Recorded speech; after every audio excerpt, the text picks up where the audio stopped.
안녕하십니까. 제과 제빵 강사 김경진 다시 왔습니다. 목소리 상태가 좋지 않죠? 원래는 굉장히 소울톤의 섹시하고 매력적인 톤인데 요즘 제가 성대 결절이 좀 다시 심해지고 있는 것 같아요. 여러분들께는 양해 부탁드립니다. 발음을 좀 더 정확하게 하려고 노력하겠지만 이게 자꾸 말이 꼬이네요. 목이 아프니까. 여러분들 이해해 주세요. 되도록 천천히 해볼게요.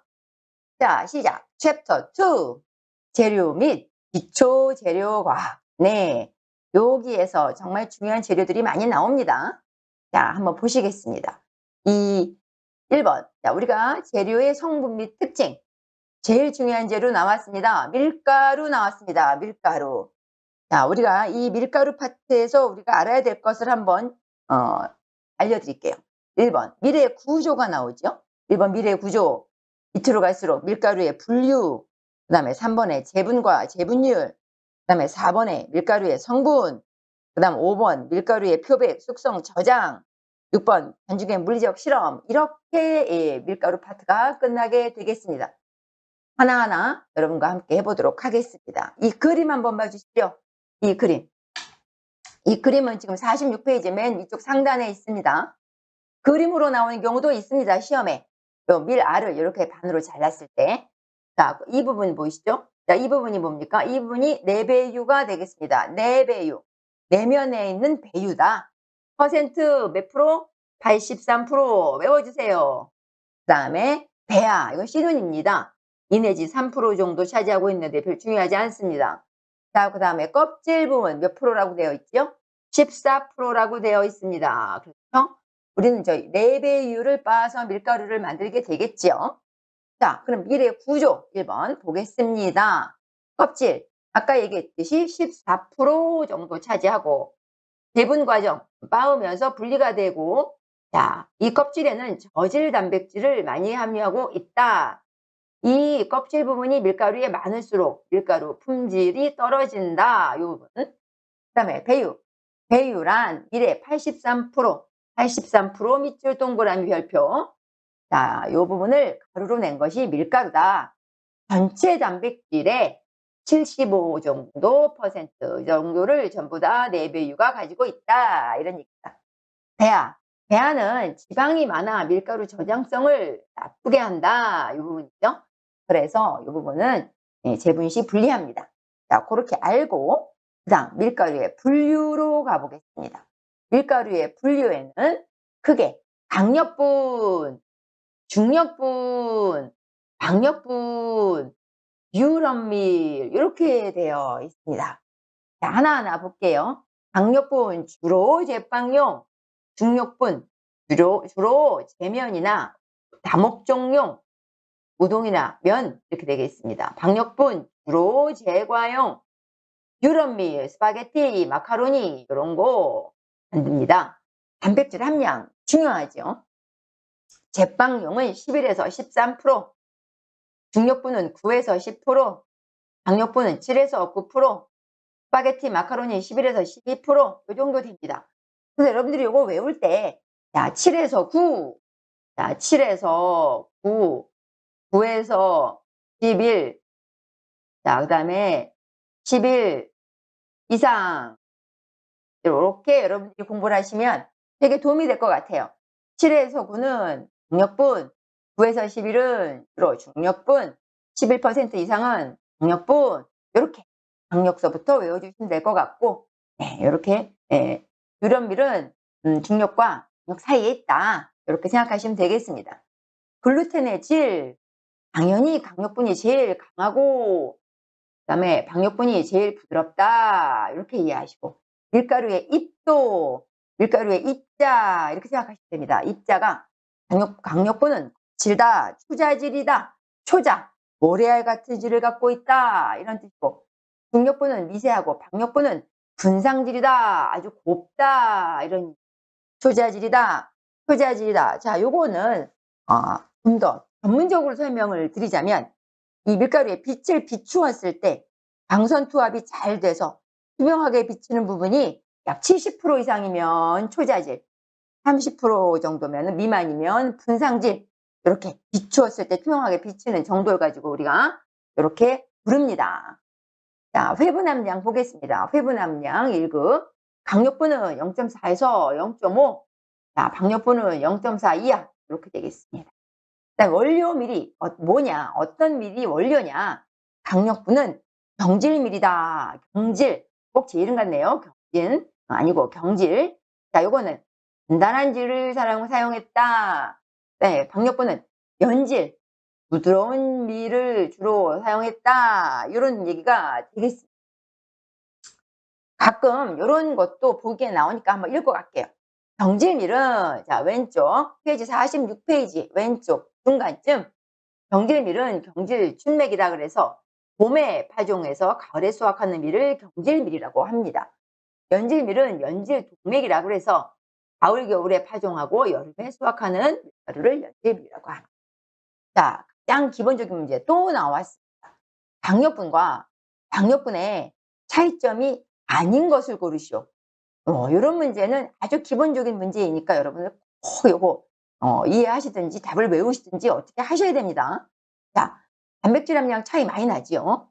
밀가루 입자의 크기도 많이 나지요. 수분 함량도 차이 나지요. 밀가루의 색은 이건 저도 구분 못합니다. 색깔로는 여러분들 색은 아닙니다. 이렇게 알고 밀가루의 분리에 대해서는 여러분들 넘어가 보도록 하겠습니다. 네, 재분과 재분율 요거 잘 들어주세요. 재분.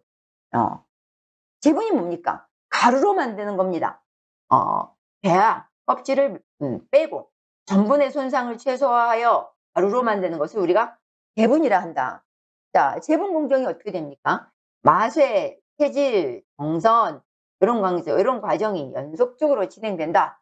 그 이후에 표백, 저장, 영양 강화, 포장 과정을 거친다. 이렇게 되어 있습니다. 자, 밀을 재분하면, 밀을 빻으면 뭐가 증가합니까? 탄수화물과 수분이 증가하며 단백질은 1% 감소하고 세분은 5분의 1에서 4분의 1로 감소한다. 여러분 요거 외워주십시오. 밀을 밀가루로 만들면 그 얘기죠. 탄수화물과 수분이 증가하며 단백질은 1% 감소, 세분량 감소. 이렇게 외워주세요. 자, 재분율 나왔습니다. 재분율은 밀에 대한 뭐뭐가 대한 이렇게 나오면 밀에 대해서 재분한 밀가루의 양을 100%로 표시한 것이다.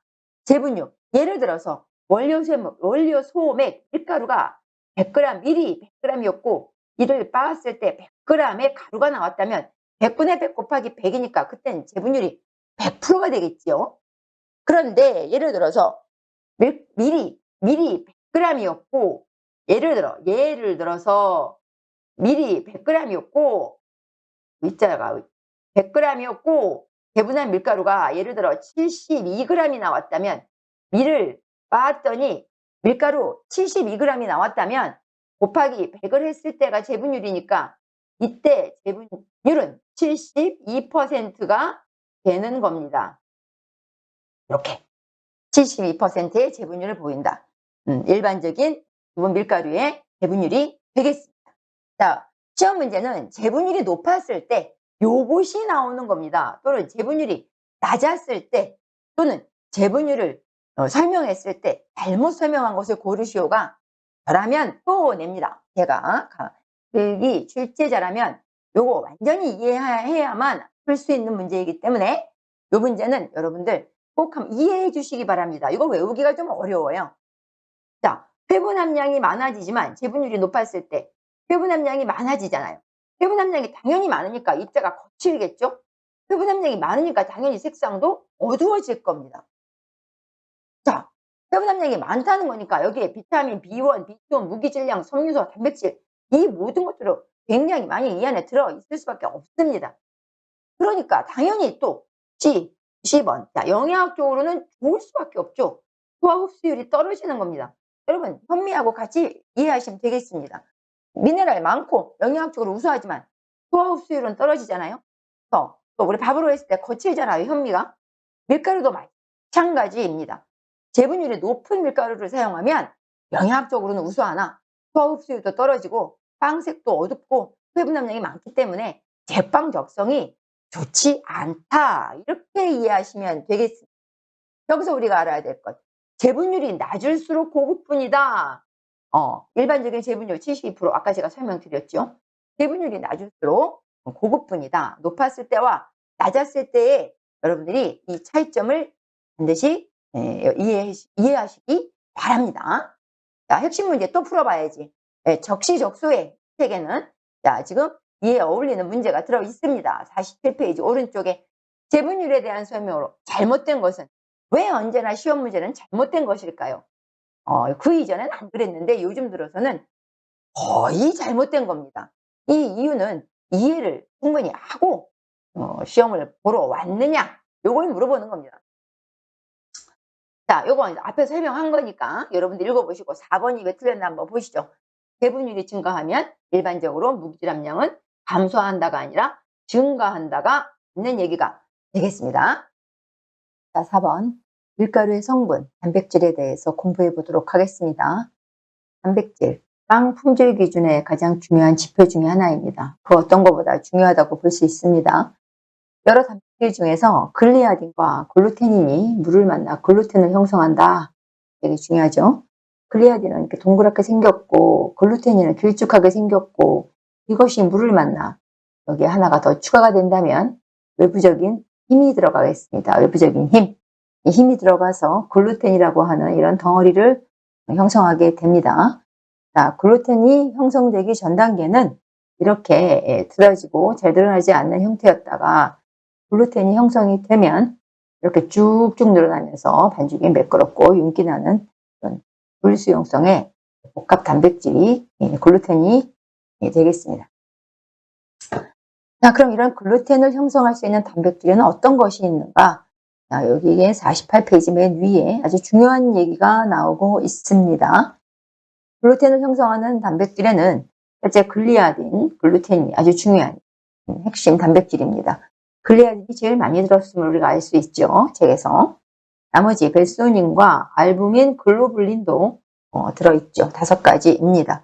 그 중에서 글리아딘은 신장성에 영향을 주고 70% 알코올, 묽은산 알칼리에 용해되고 글루테닌은 탄력성에 영향을 준다. 네, 이게 시험에 잘 나옵니다. 자, 이걸 어떻게 외우면 좋겠느냐. 글루테닌은 탄력성이다. 글루테닌은 탄력성이다. 티읕으로 이해하시면 당연히 글리아딘은 신장성과 관계가 있겠구나. 이렇게 이해하시면, 이렇게 외우시면 잘 외워지겠죠? 저는 이렇게 외웠습니다.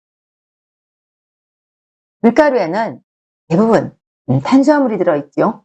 한 70% 정도 들어있습니다. 70%.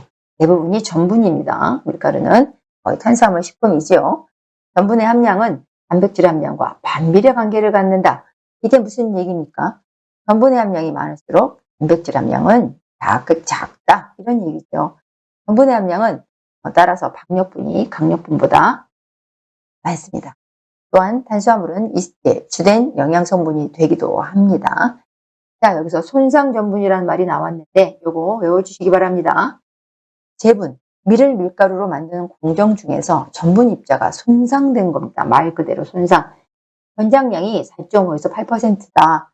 얘는 자기 중량의 이 2배 흡수율을 갖는다. 요거 외워주시기 바랍니다. 핵심 문제 풀어보기에서 자, 손상전분이 제빵 반죽에 미치는 영향으로 옳은 것은 웬일로 옳은 걸 물어보고 있네요. 감사하죠. 이렇게 되면 아주 땡큐입니다.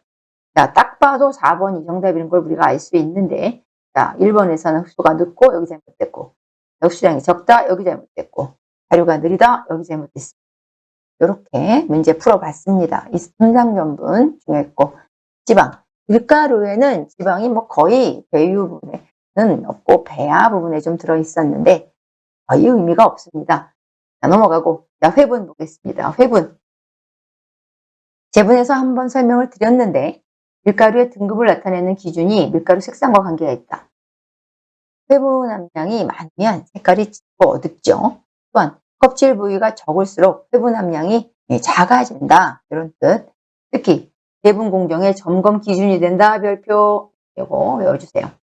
밀가루에도 수분이 10 내지 15% 함유되어 있습니다. 밀가루의 수분 함량이 1% 감소하면 흡수율은 1.3에서 1.6% 증가한다. 암기.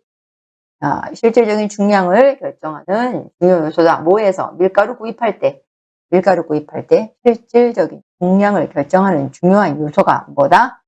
부분입니다. 여러분 밀가루 속에도 효소가 들어 있습니다. 효소, 아밀라아제와 프로테아제. 아밀라아제는 전분 가수분해 효소죠. 프로테아제는 단백질 가수분해 효소죠. 이 두 개가 들어 있습니다. 아밀라아제는 아밀레이스라고도 발음합니다.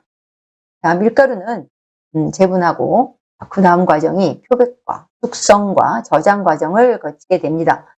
표백, 재분 직후의 밀가루 속은 카로티노이드 색소라는 것 때문에 약간 노르스름한 색깔을 띠고 있습니다. 이 아이를 탈색시키는 과정을 표백이라고 합니다. 자연 표백과 인공 표백이 있는데 자연 표백은 자연적으로 2, 3개월 정도 탈색시키는 거고 인공 표백은 가산화질소라든지 염소, 이산화염소, 가산화 벤조일 같은 걸 이용해서 빠른 시간 내에 탈색시키는 과정입니다. 숙성. 자, 숙성이 또 시험 문제 잘 나옵니다. 재분 직후 밀가루는 아주 불안정한 상태여서 죄송합니다. 제빵 적성을 향상시키는 과정을 얘기합니다. 자연 숙성. 2, 3개월 정도 자연 숙성하는 것이고 인공 숙성. 산화제를 넣어서 산화시키는 과정입니다. 여기 사용하는 산화제는 비타민 C, 브롬산 칼륨, ADA 이런 게 있습니다. 여기서 제빵 적성이라고 하는 단어가 드디어 나왔습니다. 이게 뭐 인간의 MBTI를 얘기하는 것도 아니고 도대체 제빵 적성이 뭐냐? 여러분 한번 알고 가셔야 돼요. 잘 부풀 수 있는 정도, 알맞은 텍스처, 발효 동안 균일한 기공의 분포, 좋은 품질을 생산할 수 있는 정도 그런 것을 제빵 적성이라고 합니다. 제빵에 적합한 적성을 얘기하는 거겠죠. 자, 이렇게 숙성이 돼야 제빵 적성이 좋아진다는 얘기인데 숙성 전의 밀가루와 숙성 후의 밀가루를 한번 보시죠. 숙성 전에는 약간의 노란빛을 띠고 pH는 6.1 정도입니다. 숙성 후에는 흰색을 띠며 pH가 낮아졌죠. 5.8에서 5.9 낮아짐으로써 뭐가 달라지느냐? 발효가 촉진되고 글루텐의 질이 좋아지고 흡수율이 향상된다는 것이 숙성 후 밀가루의 특징입니다. 자, 이렇게 숙성된 밀가루는 다시 또 저장을 해야 합니다. 저장 온도 시험에 나온다. 별표 밑줄. 저장 온도 18도에서 24도, 습도 55에서 65%입니다. 바닥과 이격 떨어뜨려서 보관해야 하며 선입선출, 환기가 잘 되고 서늘한 곳입니다. 해충, 쥐 침입에 유의해야 됩니다. 그 밖에 냄새 강한 것 유의해야 합니다. 자, 숙성에 대한 설명 틀린 것 골라보시죠. 자, 산화제를 쓰면 숙성 기간이 짧아진다. 요것이 잘못됐습니다. 나머지 읽어보시고 제빵용 밀가루의 선택 기준. 제빵용 밀가루라고 그랬습니다. 이 문제 잘 읽으셔야 돼. 제과용 밀가루냐, 제빵용 밀가루냐. 2차 가공에서 품질이 안정돼야 되고 단백질 양이 많고 질이 좋아야. 다시 말해 이 모두가 다 글루텐이 형성이 잘 되는 밀가루가 좋은 제빵용 밀가루다. 이런 얘기입니다. 흡수량도 마찬가지고 이 얘기를 알고 그 다음으로 넘어가도록 하겠습니다. 마지막으로 밀가루에 대해서는 우리가 이제 이 반죽을 믹싱을 잘 했나 못했나 어떤 데이터가 필요하겠죠. 논문을 쓸 때 이런 데이터를 많이 활용합니다. 물리적 실험이 나옵니다. 반죽의 물리적 실험에는 크게 아밀로그래프, 그 다음에 페리노그래프, 그 다음에 엑스텐소그래프 이 세 가지가 3대 그래프가 되겠습니다. 그 외에 레오그래프, 믹소그래프, 믹서트론, 맥미카엘 점도계 이런 그래프들도 하나의 데이터입니다. 자, 이 중에서 아밀로그래프, 아밀로그래프는 아밀로 이런 말이 들어가면 무조건 전분과 관계 있는 얘기입니다. 밀가루의 점도 변화를 자동으로 기록하는 장치, 알파 아밀레이즈의 활성, 밀가루의 호화 정도, 별표 밀가루의 호화 정도를 알 수 있다. 자, 핵심 문제 풀어보기. 아밀로그래프의 수치는 어떤 비유, 브라벤더 유닛이라고 하는 단어입니다. 비유. 이 비유가 적당하냐. 무조건 400에서 600 비유. 페리노도 마찬가지입니다. 온도 변화에 따라 밀가루의 알파 아밀라제의 활성을 측정하는데 400에서 600 비유. 이 범위입니다. 이 범위에서 적당한 양질의 빵 속을 만들 수 있는 비유가 되겠습니다. 자, 이때 여기도 또 나오고 있습니다. 계속 그래프 형태는 이렇게 되어 있다. 피크 점도가 여기다. 이렇게 보시고 그 다음에 페리노그래프가 나오고 있죠. 페리노그래프는 기역자를 살짝 뉘어놓은 것 같은데 이 부분이 반주가 안정도라 그래서 이렇게 스테빌리티 타임 요 위치가 되겠습니다. 이거 역시 400에서 600 비유가 적당하다. 500 비유 정도 거의 그 범위겠죠. 적당하다 이런 얘기입니다. 페리노그래프는 무엇을 측정하는 그래프인가? 밀가루의 흡수율, 믹싱 내부성, 믹싱 시간을 측정할 수 있는 아주 중요한 그래프가 되겠습니다. 다음 장 페리노그래프에서 알 수 있는 내용이 뭐냐 이런 거 중요합니다. 그러면서 자 글루텐 함량이 크면 여기 보시죠. 글루텐 함량이 크면 반죽의 안정도가 크게 나타나고 강력분의 반죽 안정도가 제일 크다. 자, 이 범위가 되겠습니다. 이 안정도가 가장 크다. 반죽 안정도. 그러면 다시 이쪽으로 넘어와서 이쪽 보시죠. 어디가 50페이지의 왼쪽 파트 여기에 똑같은 그래프가 있는데 자, A, B, C, D, E 자, 요런 뭔가 이렇게 어려운 얘기들이 나와 있는데 여러분들은 요 이 파트를 보겠습니다. 이 파트는 반죽의 약화도를 얘기합니다. 이 약화도는 제빵용이 가장 완만하죠. 기역자 형태가. 그 다음에 과자용이 가장 급격하게 떨어지는 걸 볼 수 있습니다. 이쪽 파트가. 이렇게 약화도가 떨어지는 요 그래프가 강력분이고 완만한 게 요것이 강력분이다. 요 정도 알고 가시죠.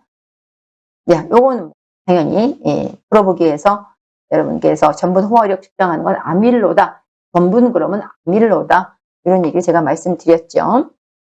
마지막으로 3대 그래프 중에 익스텐션 그러면 신장성이죠. 익스텐소 그래프에 대해서 한번 보시죠. 신장성과 신장에 대한 저항을 측정하는 기계입니다. 페리노그래프의 결과를 보완해 준다 이런 얘기입니다. 다시 말해서 이쪽은 시간이고 이쪽은 시간이고 자 이쪽도 지금 이제 유닛이 나오고 있는데 이 범위가 최대값이고 여기가 최대값이죠. 얘는 여기서부터 여기까지가 저항률이 되겠습니다. 또는 인장률이라고도 하는데 이 저항률이고 자 이쪽에서 여기까지는 지금 신장률이 되겠습니다. 신장률 이쪽은 저항률 여기까지는 저항률 여기까지가 이 범위가 저항률이 되겠습니다. 다시 말해서 이런 익스텐소 그래프는 여기서는 반죽의 내부 에너지 시간에 대한 변화를 측정하여 2차 가공, 즉 발효에 대한 신장성, 발효성, 성질을 판정하는 것으로 계량제의 효과 측정 기능이 있다 이렇게 나와 있는데 이 범위를 한번 간단하게 어려운 얘기인데 알려드리자면 이런 인장률이 클수록 또는 저항률이라고 하는데 이것이 클수록 에너지가 클수록 탄력이 있다.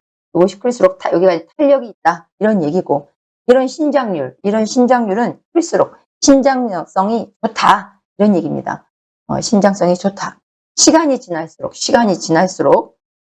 저항률은 떨어지는 거 보이시죠? 떨어지고 신장률은 커지는 것을 알 수 있습니다. 조금 어렵게 설명을 드렸나? 어쨌든 이게 익스텐소 신장성 그래프가 되겠습니다. 자, 마지막으로 레오 그래프는 흡수율 계산에 적합하고 이거 역시 밀가루 흡수율을 계산합니다. 믹소 그래프 이것도 흡수율입니다. 이것도 흡수율. 자, 믹소트론 이것도 흡수율입니다. 이것도 흡수율. 다음 중 흡수율과 관계없는 그래프를 고르시오. 이건 거의 대부분 아밀로 그래프입니다. 다음 맥미카일. 자, 요거 한번 봐주세요. 요거는 케이크나 쿠키, 파이, 페이스트리용 밀가루의 제과 적성입니다. 자, 다음 중 제빵 적성과 관계없는 그래프를 고르시오. 맥미카엘입니다. 맥미카엘 점도계가 관계가 없습니다. 자, 여기까지가 우리가 좀 어려웠던 밀가루에 대한 내용이었습니다. 잘 들으셨죠? 다음 기타 가루에서 뵙도록 하겠습니다.